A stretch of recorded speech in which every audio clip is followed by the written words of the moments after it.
Here's my other question. It's been said before, like, you should not compare. You should not bring it up. It should not be brought up as a comparison.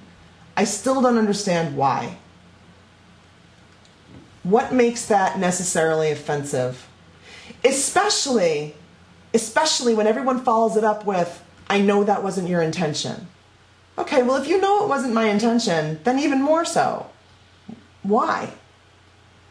When you try to compare something and try to show that one is bigger or better than the other, or worse, or whatever you're talking about, if there's an outcome where one is higher than the other, then that's when it's a negative comparison. If you're just trying to show maybe similarities to maybe get people to understand, maybe that wouldn't be as bad. But a lot of people are not going to take it that way because they hold the African American civil rights struggle to be something I don't even know if it's sacred or just something completely that nobody wants to touch it. Like, they just want it to be its own little entity by itself. That's my point. Why doesn't anybody want to touch it? Why? Because I'm not trying to touch it and take it away. I'm trying to touch it and join it. So, why is that not okay? Why can't we touch it? I think for some people, interesting article, and I wish I remember the person who wrote the other day about that subject, about people having it was written by a black lesbian, and, about people, saying not wanting to share the struggle, so to speak, or share the comparisons. Mm-hmm. And, her comment was, and I agree with it, was, basically, it was about the fact that it's ours. We've had it for so long. We've owned it. The attention has been focused on us for so long, and now people are afraid to share that attention. And they're afraid to share that struggle because now it's not just a black thing. It's now become a gay thing, or it can become something else, and somebody else wants to share that same struggle. It was that one oppression was ours, and our fight was ours. And in her article, she says that's what she thinks people are afraid of when we start comparing, or not comparing, but saying, hey, we're having the same struggles here now. Dee, does that sound like it sounds right to you? Not necessarily they don't want to share it. I think a lot of people feel like those who are not in the African-American community may not understand what it, even though I was born into where my civil rights were legal, I still have dealt with a lot of things that legally probably shouldn't have happened, but they did. Sure. And it's kind of like people who are not in the African-American community, who have never felt that, may not understand. So I think that's why some people are like, look, you don't know what it's like, so don't think you do. For some people, they're like, you can empathize, but you'll never totally understand. I would agree with you if the point of comparing was to come up with a winner or to keep score. Then I would agree with you. But when the point is to say oppression for any minority group, no matter what it was, no matter what their history, no matter who suffered greater, longer, or bigger, oppression for any minority group is oppression, and unequal rights are unequal rights.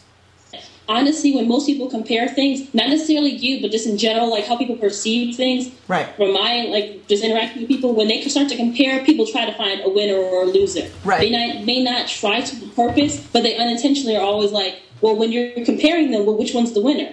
It may not be someone's intention to, but somebody always feels the need to find a winner, so that's why people are saying, don't compare, because they're like, if you're going to compare, then you're going to try to find a winner. But Dee, was Cathy really comparing, if not, but making a point? Here's what we're going through. The discrimination. I don't know if it was a comparison more than making a point, showing, hey, we're being, we're suffering discrimination. It's not the same. We're suffering some kind of oppression. It's not the same. And, the point was trying to bring everybody together to a unified front to say, hey, there's another struggle and fight we have to go through. Dee, I'm really playing devil's advocate here because I really do completely understand everything you're saying. I'm trying to push the issue of, you're absolutely right that anything anybody says at any time is perceived through the lens of their own experience. This is true. This cannot be changed. But is it healthy? I don't know that it's healthy to always allow that to change how we talk about things. I I think you have years with folks, years of perceptions being put in our head as this is what black means, this is what we've went through, this is what has happened to us, this is the oppression we've gone through, and that we've had that some people have had that victim mentality, and I think they're coming into it with that, and so they're saying, no, we're the victim, we're still the victim, and nobody else is going to be victimized like we've been. Okay. Dee, do you want to respond to that? I don't necessarily agree with that, because everybody's opinions are different. I feel like, some people might feel that way. Some people do have like that victim mentality that, they're always going to be a victim. The system's always going to be oppressing them. And they're always going to be getting the S end of the stick. But I don't think it's everybody's perception. Like for me personally, I still didn't really care for the article too much. I wasn't looking at it that way. It wasn't, I don't know, it wasn't like that for me. It was just more of like, if you're trying to reach people, this might not be necessarily the way to go about it. I think people's reaction might be just afraid of having this discussion and bringing it out in the open, because up until this year when, we elected our first, black president, these discussions didn't happen. Right. So I wonder if a lot of it is behind the fear of the unknown, because the thing about fear, it causes us to lash out and accuse and point fingers and say you shouldn't do this and you shouldn't do that. Right. We are the last marginalized group of minorities that society still accepts to marginalize. It is still okay to marginalize gay people. It is still okay to fire people for being gay. It is still okay to hate people for being gay. It's still okay to do any number of things. It's still okay to keep us from getting married. It's still okay to keep us from visiting each other in the hospital. It's still okay to court-martial people for being gay, to kick them out of the military for being gay. These are barbaric and archaic. Legally, maybe gay people are the one of the only groups still legally not allowed to do a lot of things. But by saying, is it the new black? It's as if saying black is black is old, that black is no longer relevant. And I think that's the way a lot of people are taking it. I want to tell you guys this a little story. This happened years and years ago. One of my dear friends is a straight man, and he's black.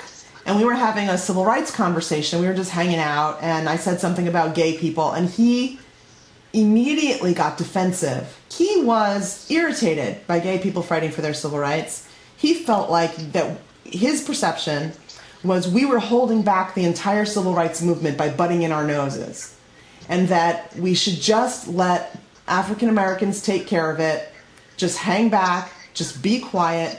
We are too different for the mainstream Americans to accept just yet, and if we try to get accepted, we're going to hold back everybody.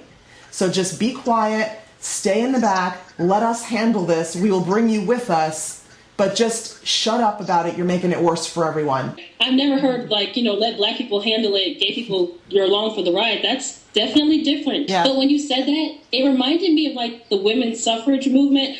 They were like, black people, we'll bring you with us, but black women, nobody wants to hear from you right now. It kind of reminded me of like that. To me, it felt like what Leslie had brought up earlier, which was the sort of white knuckling of holding on to, this is our fight, nobody's taking it away from us, we're not joining forces, just shut up and stay over there.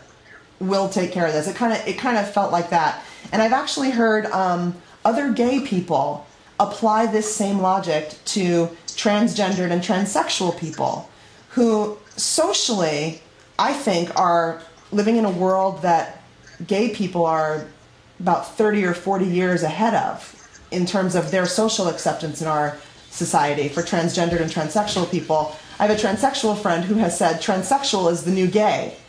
And